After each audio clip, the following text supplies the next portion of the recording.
The 15th of December, 1944. FT. Experienced German fighter pilots burst into laughter when they first spotted the strange bent-winged American aircraft approaching their formation over the Rhine Valley. Dismissing it as another clumsy Allied design they could easily destroy. Within minutes, their laughter turned to terror as the F4U Corsair, the same whistling death that had been annihilating Japanese pilots in the Pacific, began systematically shooting down Germany's most seasoned aces with devastating precision. But what was it about this single American fighter that could so completely shatter the confidence of pilots who had dominated European skies for years? The 15th of December, 1944. The cold winter air over the Rhine Valley carried the distant rumble of Allied bomber formations heading deep into German territory. For 3 long years, the Luftwaffe had ruled these skies with iron discipline and deadly precision. German pilots flew the fastest, most advanced fighters in the world. Their Messerschmitt Bf 109 seconds could climb like rockets, while the powerful Focke-Wulf 190 seconds packed enough firepower to tear apart any Allied aircraft with a single burst. Inside the warm cockpits of Jagdgeschwader 26, veteran German pilots adjusted their leather flying gloves and checked their ammunition counters. These were not fresh-faced recruits. Major Heinrich Müller had shot down 47 Allied planes. His wingman, Oberleutnant Klaus Weber, claimed 32 victories. Behind them flew a dozen more aces, each with years of combat experience carved into their weathered faces.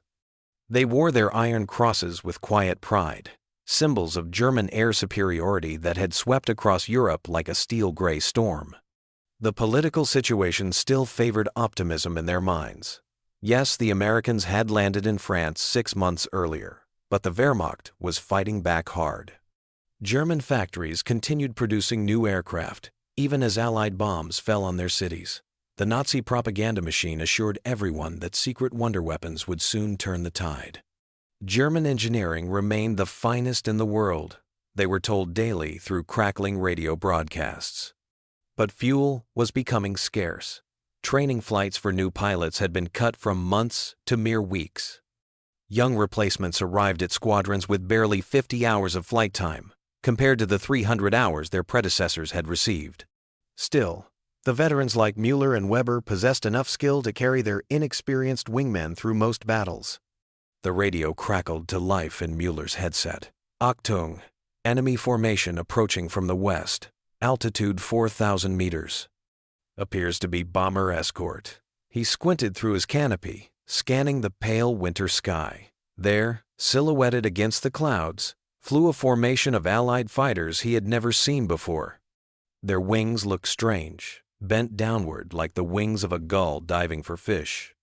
Weber's voice buzzed through the radio with amusement. "What are those ugly birds, Major?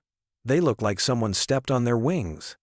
Laughter rippled through the squadron frequency as the other German pilots spotted the peculiar aircraft. The bent-winged fighters appeared clumsy and awkward compared to the sleek lines of German interceptors. Müller smiled inside his oxygen mask. "Another American experiment, Klaus. Probably some factory worker's mistake that somehow made it into combat." More laughter filled the airwaves. These Americans seemed to throw anything with wings into battle, hoping something might work. But today, like so many days before, German precision and experience would teach them another costly lesson. The strange bent-winged aircraft grew larger in their gun sights, completely unaware of the veteran killers closing in behind them. Müller squeezed his trigger, sending a stream of 20mm cannon shells toward the nearest bent-winged fighter. He expected to see the familiar sight of aluminum tearing apart and black smoke trailing behind a dying aircraft. Instead, the strange American plane simply rolled away from his bullets with impossible speed. The pilot had seen him coming from over a mile away and reacted faster than any Allied fighter Müller had ever faced. Weber dove on another of the bent-winged aircraft, his Focke-Wulf 190 screaming through the thin air at maximum power. The American fighter should have been an easy target, caught in a steep climb with nowhere to run. But as Weber closed in for the kill, the enemy plane continued climbing at an angle that defied belief. Weber's own aircraft, straining at full throttle, could not match the Americans' climb rate. Within seconds, the roles reversed. The bent-winged fighter was above him, diving down with guns blazing. 27-year-old Unteroffizier Hans Kruger, flying his 15th combat mission, watched in horror as the American aircraft moved through the sky like nothing he had ever seen. His training had taught him that German fighters were faster than anything the Allies could produce. His Messerschmitt 109 could reach 385 miles per hour in level flight, making it one of the fastest production fighters in the world. Yet these strange American planes were pulling away from his diving attacks, as if his aircraft were standing still. The bent-winged fighter that had been Weber's target was now chasing Kruger through a series of sharp turns. The young German pilot pulled his control stick back hard, forcing his aircraft into a tight spiral that should have shaken any pursuer. Instead, the American plane stayed glued to his tail, matching every turn and slowly closing the distance. Kruger could see the enemy pilot's helmet through the canopy, calm and focused, while sweat poured down his own face inside his oxygen mask. Mueller tried to help his squadron mates by attacking the American formation from above, using the altitude advantage that had worked so well against British Spitfires and American Thunderbolts. But these bent-winged fighters climbed toward him with stunning power, their engines producing a sound unlike anything he had heard before. The deep, throaty roar suggested massive horsepower that dwarfed even the latest German designs. As the first American opened fire, Mueller saw 6 machine guns and 4 cannons mounted in the wings, more firepower than most German fighters carried. The bullets and shells filled the air around his aircraft like deadly rain.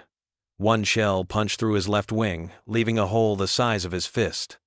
Another cracked his canopy, spider-webbing the glass and letting in a rush of freezing air at 20,000 feet altitude. The laughter on the radio frequency had stopped completely. In its place came urgent warnings, desperate calls for help, and the terrible sound of young German pilots dying in aircraft that were no longer the finest in the world. Weber's Focke-Wulf 190 exploded in a ball of orange flame that lit up the gray December sky. Mueller watched his wingman of 2 years disappear in less than 3 seconds, torn apart by the concentrated firepower of a single bent-winged American fighter. The enemy pilot had fired one short burst from 400 yards away, and Weber simply ceased to exist. No parachute appeared in the burning wreckage that tumbled toward the German countryside below. The moment of Weber's death changed everything in Muller's mind. For 3 years he had believed the stories told in every briefing room and propaganda film. German aircraft were superior. German pilots were better trained. German engineering would always triumph over American mass production. But the aircraft chasing him through the winter sky proved every one of those beliefs was a lie. Young Kruger's voice crackled over the radio, high-pitched with terror. "Major, I cannot get away from him. He stays behind me no matter what I do." Mueller tried to help his youngest pilot, but 2 more bent-winged fighters had appeared on his own tail. They moved with the patience of experienced hunters, never wasting ammunition, never making the eager mistakes that had killed so many Allied pilots in the past. These Americans flew like veterans who had learned their deadly skills somewhere else. As Mueller dove toward the ground at maximum speed, trying to escape the pursuing Corsairs, his mind began to grasp a horrible truth. These were not new pilots flying experimental aircraft. These were seasoned combat veterans, flying proven warplanes. The bent-winged fighters had earned their deadly reputation somewhere in the Pacific, shooting down Japanese pilots who were just as skilled and experienced as any German ace. Now, they had come to Europe to finish what the war had started. Kruger's aircraft suddenly rolled over and began spinning toward the earth, smoke pouring from its engine. The young pilot's last transmission was barely a whisper. "Tell my mother I tried to be brave." His Messerschmitt hit the frozen farmland with a dull thud that echoed across the valley. Mueller found himself alone in the sky, surrounded by 6 bent-winged fighters that could have destroyed him at any moment. But they seemed content to escort him away from the bomber formation he had been sent to attack. The message was clear and simple. The German Luftwaffe no longer controlled these skies. America had brought its Pacific war machine to Europe, and the result was not even close to being a fair fight. As Mueller flew his damaged aircraft back to base, oil streaming from his punctured engine, he understood that everything had changed. The war was lost, not because German pilots lacked courage, but because they had been fighting American factories that could produce fighters better than anything Germany could build. The laughter from 30 minutes ago now seemed like it had happened in a different lifetime. The 12th of May, 1947. The train carrying Heinrich Müller home to Germany wheezed to a stop at Frankfurt Station, its windows cracked and patched with cardboard. Steam hissed from the old locomotive as hundreds of returning prisoners climbed down onto the platform with their few belongings tied in cloth bundles. Muller carried only a small canvas bag containing 2 shirts, a pair of worn boots, and a notebook filled with thoughts he had written during 2 years in an American prison camp. The Frankfurt he remembered no longer existed. Entire city blocks had been reduced to piles of broken concrete and twisted steel beams. Children played among the rubble, their thin faces marked by years of hunger and fear. Women in faded dresses swept debris from doorways that led to homes without roofs. The smell of dust and decay hung in the air like a permanent fog that would never lift. Mueller walked slowly through streets he had known since childhood, searching for familiar landmarks that had vanished in the bombing raids. The butcher shop where his mother had bought meat every Saturday was now just a foundation filled with weeds. The theater where he had watched his first movie existed only as a blackened shell with pigeons nesting in the burned rafters.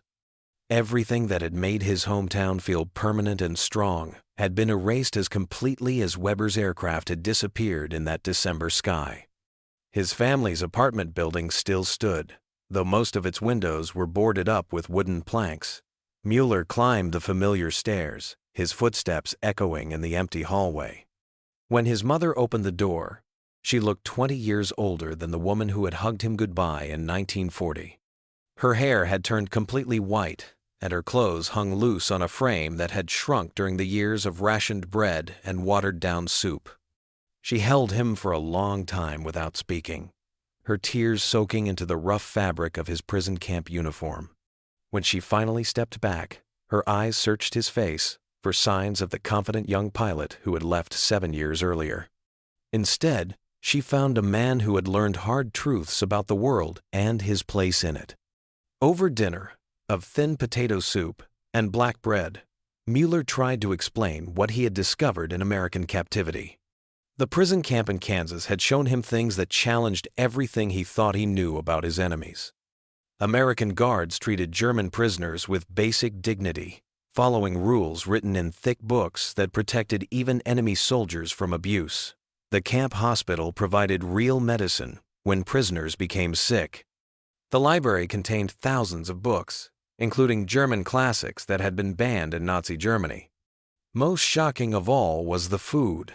American prison camps served meals that contained more meat and vegetables than most German civilians had seen during the entire war. Mueller had watched American supply trucks arrive daily, loaded with fresh bread, canned fruit, and even ice cream for special occasions. The casual abundance suggested a nation so wealthy that it could feed its enemies better than Germany had fed its own people. His younger sister Anna listened to these stories with wide eyes, unable to believe that their defeated enemies had possessed such overwhelming resources. She had spent the war years believing that America was a weak nation of soft factory workers who would collapse under German military pressure. The idea that American prisoners ate ice cream while German children survived on turnip soup seemed impossible to accept. But Mueller had kept detailed notes in his prison notebook, recording conversations with American guards who spoke casually about their nation's industrial capacity. They mentioned factories that produced 1 Liberty ship every day, aircraft plants that built 100 bombers each week, and steel mills that never stopped running. These were not the boastful claims of propaganda, but simple facts shared by working men who had seen the massive scale of American production with their own eyes. The notebook also contained sketches of the F4U Corsairs that had destroyed his squadron on that December afternoon. Mueller had spent months in the prison library, reading technical reports about the aircraft that had ended his war. The Corsair's Pratt & Whitney R2800 engine produced 2,000 horsepower, nearly twice the power of the best German fighters. Its top speed exceeded 440 miles per hour, making it faster than anything in the Luftwaffe inventory. Most importantly, American factories had built over 12,000 Corsairs during the war, while Germany struggled to produce a few hundred of its most advanced designs. Anna asked the question that haunted every German family in those rebuilding years. If America was so strong, why did we ever think we could win? Mueller closed his notebook and looked out the window at the broken city below. The answer was complex and painful, involving years of propaganda that had hidden the truth from ordinary citizens and military leaders alike. The real lesson from his encounter with the Corsairs was not about aircraft design or engine power. It was about the danger of believing your own propaganda while underestimating your enemies. German leaders had convinced themselves that American industrial might was a myth, that democratic societies were too soft to fight effectively, and that superior German willpower could overcome any material disadvantage. Mueller opened his notebook one final time and read aloud the last entry he had written before leaving the prison camp. "We thought we were fighting pilots when we laughed at those bent-winged birds over the Rhine. We were really fighting America's factories, America's resources, and America's determination to win. The F4U Corsair was just the messenger that delivered the news. The real war had been decided long before we ever saw those strange aircraft in our gun sights."